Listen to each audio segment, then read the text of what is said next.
pagi Ibu, selamat pagi teman-teman semuanya. Perkenalkan, saya Deborah sekalian dengan NIM D1C121921 akan mempresentasikan hasil laporan mesin dan peralatan pada industri Nesco. Yang melatar belakangi laporan tersebut adalah masalah pangan telah lama menjadi perhatian karena pangan merupakan kebutuhan hidup pokok yang pemenuhannya tidak dapat ditunda, khususnya di Indonesia. Para pelaku-pelaku usaha masih menggunakan mesin dan peralatan yang sederhana dalam proses pengolahan produk hasil pertanian menjadi sebuah produk. Dengan peralatan mesin yang sederhana membuat produk yang dihasilkan sedikit. Oleh karena itu, diperlukan mesin dan peralatan yang menggunakan teknologi yang lebih maju untuk mengolah produk hasil pertanian tersebut. Perkembangan teknologi mesin yang semakin meningkat akan mendorong semua sektor industri agar dapat mengadopsi teknologi untuk menghasilkan produk yang berkualitas, terlepas dari biaya investasi yang harus dikeluarkan. Hal ini adalah dampak dari persaingan dalam hal menjaring konsumen, karena pada akhirnya konsumen akan mencari produk yang berkualitas. Meskipun demikian, memanfaatkan teknologi bukanlah hal yang mudah, karena harus dapat mengolah dan memanfaatkan faktor-faktor produksi yang meliputi tenaga kerja, bahan baku, peralatan, dan mesin, serta dana dengan sebaik-baiknya. Apabila perusahaan tidak efisien dalam mengolah faktor-faktor produksi tersebut, maka akan menghambat operasi perusahaan. Faktor mesin merupakan salah satu tolak ukur keberhasilan produksi karena jika dikelola dengan baik, akan menghasilkan produk yang berkualitas.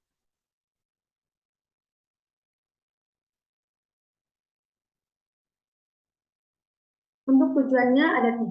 Yang pertama itu untuk mengetahui prosedur Nesco dimulai dari penyiapan bahan baku hingga pengemasan. Yang kedua itu untuk mengetahui fungsi alat pada setiap tahapan prosesnya. Dan yang ketiga itu untuk mengetahui mesin dan peralatan Nesco dalam sebuah industri pangan. Metode pelaksanaannya. Alat yang digunakan dalam pembuatan Nesco antara lain kompor gas, panci, saringan, sendok, pisau, gelas beker, baskom, toples kaca, timbangan analitik, dan talonan. Sedangkan bahan yang digunakan antara lain kulit nanas, gula aren, kolang-kaling, kayu manis, es batu, dan air galon. Untuk prosedur kerjanya yaitu adalah siapkan alat dan bahan, kemudian timbang kulit nanas, gula aren, dan kayu manis sesuai dengan perbandingan yang telah ditentukan. Cuci kulit nanas hingga bersih. Sembari mencuci kulit nanas, rebus air hingga mendidih dan larutkan gula merah tersebut. Setelah itu, masukkan kulit nanas, kayu manis, serta larutan gula merah ke dalam toples fermentasi. Tutup toples tersebut dan lakukan fermentasi selama 24 jam. Kemudian itu, siapkan alat dan bahan. Kemudian lakukan pencucian pada kolang-kaling, potong kecil-kecil kolang-kaling, lalu rebus. Setelah itu, simpan kolang-kaling hingga menunggu pengemasan pada minuman. Setelah hasil fermentasi tersebut berhasil, masukkan 200 ml minuman fermentasi ke dalam botol kemasan, kemudian masukkan 50 gram kolang-kaling. Tutup botol kemasan kemudian beri stiker Nesco siap diminum. Terdapat diagram alir pembuatan minuman fermentasi, kolang-kaling, dan pengemasan. Kemudian itu untuk hasil dan pembahasan. Yang pertama itu proses Nesco. Tahapan-tahapan yang dilakukan dalam membuat suatu produk yaitu dimulai dengan penyiapan bahan baku, proses pembuatan, hingga pengemasan. Untuk penyiapan bahan baku dibagi menjadi 2, yaitu bahan baku untuk pembuatan minuman fermentasi dan kolang-kaling.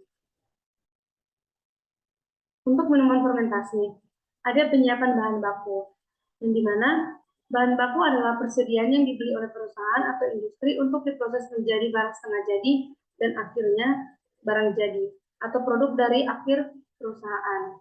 Bahan baku dari minuman ini adalah kulit nanas, kayu manis, air, dan gula aren. Jumlah dari bahan-bahan yang dibutuhkan dihitung secara terperinci, sesuai dengan formula yang sudah ditentukan, yang dimana kulit nanas sebanyak 400 gram, kayu manis 2 gram, gula aren 150 gram, dan air sebanyak 500 ml. Untuk bahan baku kulit nanas dan kayu manis dicuci terlebih dahulu hingga bersih tanpa ada kotoran yang tersisa.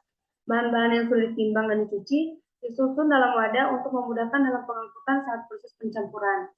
Peralatan yang digunakan pada saat proses ini adalah wadah, gelas ukur, dan timbangan. Kemudian itu untuk perebusan air dan pelarutan gula aren. Perebusan adalah proses pemasakan dalam air mendidih sekitar 100 derajat Celcius, di mana air sebagai media penghantar panas. Air yang digunakan untuk proses pembuatan minuman ini sebanyak 500 ml. Air tersebut direbus ke dalam panci hingga mendidih. Setelah air mendidih, tajam gula aren agar mempermudah dalam pelarutan. Larutkan gula aren ke dalam wadah yang sudah disiapkan. Pelarutan gula merupakan sebuah proses yang dilakukan untuk membuat gula merah menjadi larutan cair. Peralatan yang digunakan untuk perebusan dan pelarutan ini adalah panci, sendok, dan wadah. Kemudian itu ada pencampuran bahan, yang dimana itu pencampuran merupakan proses mencampurkan satu atau lebih bahan yang menambahkan satu bahan ke bahan lainnya, sehingga membuat suatu bentuk yang seragam dari beberapa konstituen baik cair padat, padat ke padat, maupun cair ke gas. Pada proses Neskul, setelah semua bahan sudah siap, bahan-bahan tersebut dicampur ke dalam botol fermentasi. Kemudian, botol fermentasi tersebut ditutup hingga rapat. Peralatan yang digunakan dalam proses ini adalah botol fermentasi. Untuk penyimpanan fermentasi. Fermentasi dilakukan terhadap suatu bahan makanan untuk mendapatkan produk makanan baru yang dapat memperpanjang daya simpan. Setelah semua sudah siap, simpan botol fermentasi di tempat yang jauh dari sinar matahari agar menghindari proses oksidatif, dan lakukan fermentasi selama 24 jam. Baiklah untuk pengemasan, di mana pengemasan merupakan kegiatan melaminasi atau mengepak produk-produk bahan makanan atau sejenisnya untuk melindungi produk dari kerusakan yang ditimbulkan oleh udara. Dalam proses pengemasan, kami melakukan sterilisasi terlebih dahulu pada botol kemasan menggunakan air panas. Setelah minuman fermentasi telah siap, tuang minuman tersebut ke dalam botol kemasan sebanyak 200 ml. Dan untuk pengolahan kolang-kaling, yang dimana itu adalah penyiapan bahan baku. Bahan baku yang disiapkan antara lain kolang-kaling dan air. Kemudian lakukan pencucian pada kolang-kaling hingga bersih. Kemudian potong kolang-kaling menjadi bagian-bagian kecil. Setelah itu rebus kolang-kaling hingga mendidih dan tiriskan. Untuk fungsi alat pada setiap tahapan proses pembuatan Neskul. Yang pertama itu adalah timbangan. Timbangan atau neraca adalah alat yang dipakai dalam melakukan pengukuran massa suatu benda. Timbangan yang dipakai adalah timbangan analitik yang digunakan untuk menimbang bahan baku seperti kulit nanas, kayu manis, gula aren, dan kolang-kaling. Jenis timbangan yang digunakan adalah timbangan analitik. Timbangan ini digunakan karena mempunyai nilai pengukuran lebih akurat. Yang kemudian itu adalah wadah atau baskom. Seperti pengertiannya, baskom biasanya digunakan sebagai wadah untuk menampung bahan atau membuat adonan. Pada umumnya sering digunakan sebagai tempat sementara untuk menaruh bahan-bahan yang hendak mau dimasak. Pada proses pembuatan Neskul, baskom yang dipakai adalah baskom yang besar dan yang kecil, yang digunakan untuk tempat gula aren, kulit nanas, kolang-kaling, dan sebagai tempat sementara sebelum bahan dituang. Dan kemudian itu adalah panci. Salah satu peralatan yang memiliki dasar yang rata bentuknya dan di mana terdapat dua pegangan di sisi panci. Pada umumnya, panci digunakan untuk mendidihkan atau merebus bahan dalam jumlah besar. Pada proses pembuatan Neskul, panci yang digunakan adalah panci aluminium dikarenakan panci ini lebih mudah memanas dalam waktu singkat. Panci ini digunakan untuk merebus atau mendidihkan air. Selain panci aluminium, terdapat panci stainless steel yang biasa digunakan untuk mendidihkan air. Kemudian itu adalah sendok makan. Sendok makan adalah alat untuk digunakan untuk mengganti tangan dalam mengambil sesuatu. Bentuknya bertangan cekung, bulat seperti sudip, atau centong. Pada proses pembuatan Neskul, sendok yang digunakan adalah sendok berbahan stainless. Sendok ini digunakan untuk mengaduk atau mengambil bahan. Kemudian itu adalah botol fermentasi. Botol fermentasi atau sering disebut dengan tabung fermentasi merupakan alat yang digunakan sebagai wadah untuk menjalankan proses fermentasi baik pangan maupun non-pangan. Pada proses pembuatan Neskul, botol fermentasi yang digunakan adalah berbahan kaca, dikarenakan dapat menjaga higienitas dan kualitas pangan dengan baik. Selain itu, untuk melakukan sebuah proses fermentasi dianjurkan memakai botol fermentasi berbahan dasar kaca. Botol fermentasi digunakan sebagai wadah fermentasi kulit nanas dan kayu manis. Yang kemudian itu adalah pisau.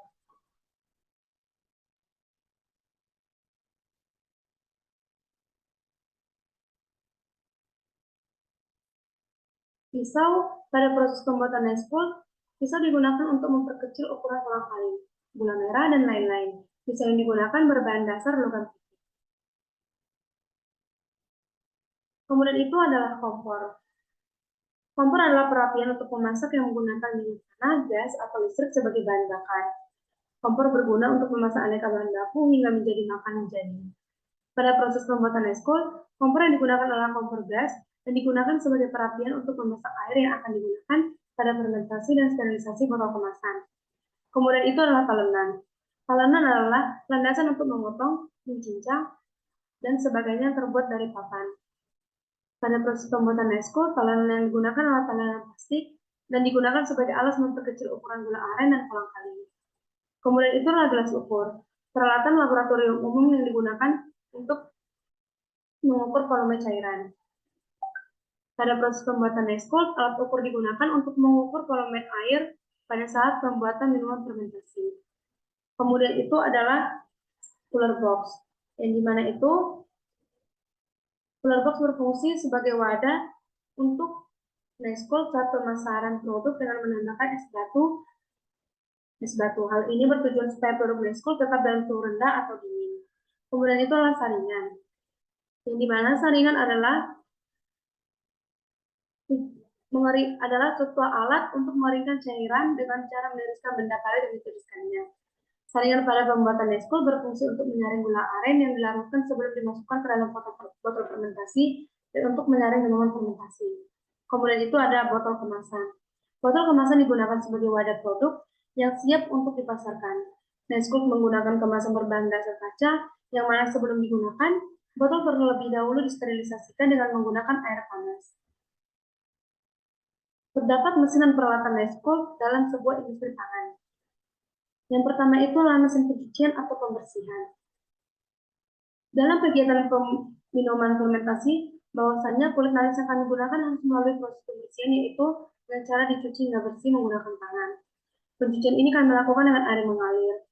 Dan untuk skala industri, kami akan menggunakan pembersihan secara basah dengan perendaman atau soaking. Karena bahan baku kami adalah kulit nanas dan yang dibersihkan adalah tanah yang melekat pada kulit nanas tersebut. Pada proses pembersihan ini akan dilakukan sebanyak 3 kali pengulangan untuk memastikan kulit nanas tersebut bersih. Mesin yang digunakan itu adalah untuk perendaman soaking pada kulit nanas. Adalah mesin pencuci buah dan sayur bubble vegetable washer dengan kapasitas dengan dimensi 320 cm dikali 75 cm dikali 150 cm. Kemudian itu dengan kapasitas produksi 1 sampai 1,5 ton per jam. Kemudian itu dengan daya listrik 2.500 watt, tegangan listrik 2.220 volt per 1 P. Kemudian itu berat mesin 230 kg. Yang kedua itu adalah mesin untuk mendidihkan air. Dalam kegiatan pembuatan Neskul fermentasi, bahwasanya gula merah perlu dilarutkan menggunakan air yang mendidih, dan untuk air yang digunakan untuk fermentasi harus steril. Oleh karena itu, kami menggunakan mesin water boiler untuk mendidihkan air. Dengan spesifikasi mesin, model atau tipe JL90, voltase 380 volt per 3 phase, kemudian itu frekuensi 50 per 60 Hz, dan daya listrik 900 watt, 9000 watt. Materialnya itu adalah stainless steel dengan volume 50 liter, berat mesin 15 kg, dan dimensi 450 dikali 400 dikali 930 mm. Yang ketiga itu adalah mesin fermentasi.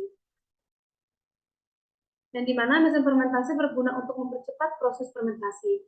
Mesin yang digunakan untuk fermentasi minuman Neskul adalah 40 bbl fermenter dengan spesifikasi berikut: model 40 bbl kelas otomatis semi otomatis, sumber daya elektrik, sertifikasi CE, disesuaikan aplikasi minuman, memproses material bahan-bahan alami dan dengan spesifikasi 300 liter hingga 20.000 liter. Kemudian itu adalah mesin penghancur atau penghalus, yang dimana itu mesin penghalus adalah menghaluskan atau menghancurkan bahan dari yang sebelahnya besar menjadi berukuran lebih kecil sesuai ukuran yang diinginkan dengan spesifikasi kapasitas mesin 500 kg per jam, dimensi 1927 dikali 71.142 dikali 1.300 dengan power 3,5 kW. Kemudian itu adalah mesin pengemasan minuman. di mana mesin pengisian botol otomatis merupakan alat penting untuk proses pengemasan. Ini adalah cara berteknologi maju untuk membuat proses memakan waktu lebih sedikit dan bisnis menjadi lebih produktif. Dan di mana berikut spesifikasi mesin pengemasan dengan model BGF XXS dengan pengemasan botol, struktur itu adalah putaran, tipe materialnya itu adalah cairan, kontrol yaitu adalah PLC control, kemudian itulah HS code yaitu adalah 8422301090 dan export package yaitu adalah wooden case dan spesifikasi yaitu adalah SS304 or SS316. Baiklah, beberapa hal yang perlu diperhatikan dalam pemilihan alat diantaranya itu adalah terdapat kategori, bentuk, sifat, dan pengukuran. Di mana kategori ini adalah karakteristik bahan terdiri dari sifat fisik, yaitu adalah padat, cair, dan gas. Ukurannya itu adalah volume, panjang, tinggi, lebar. Kemudian itu adalah bobot, panjang dan datar, bulat atau persegi. Dengan kondisi panas, dingin, basah, kering. Dan risiko bahannya itu adalah mudah meledak, mudah terbakar, beracun, mudah pecah, dan lain-lain. Baiklah, dari kesimpulan laporan saya ini yaitu adalah dalam sebuah industri, mesin dan peralatan merupakan komponen utama untuk memproduksi pangan maupun non-pangan. Pada industri Neskul telah merancang mesin dan peralatan untuk pembuatan produk. Mesin dan peralatan industri Neskul memperhatikan faktor-faktor dalam pemilihan alat untuk menghindari risiko bahaya yang terjadi pada produk yang dikarenakan oleh mesin dan peralatan tersebut. Di mana hal-hal yang perlu diperhatikan seperti sifat fisik bahan, ukuran, bobot, kondisi, dan risiko bahaya. Baiklah, sekian presentasi yang dapat saya sampaikan. Jika ada salah kata dalam penyampaian, saya minta maaf. Terima kasih. Selamat pagi Ibu, selamat pagi teman-teman.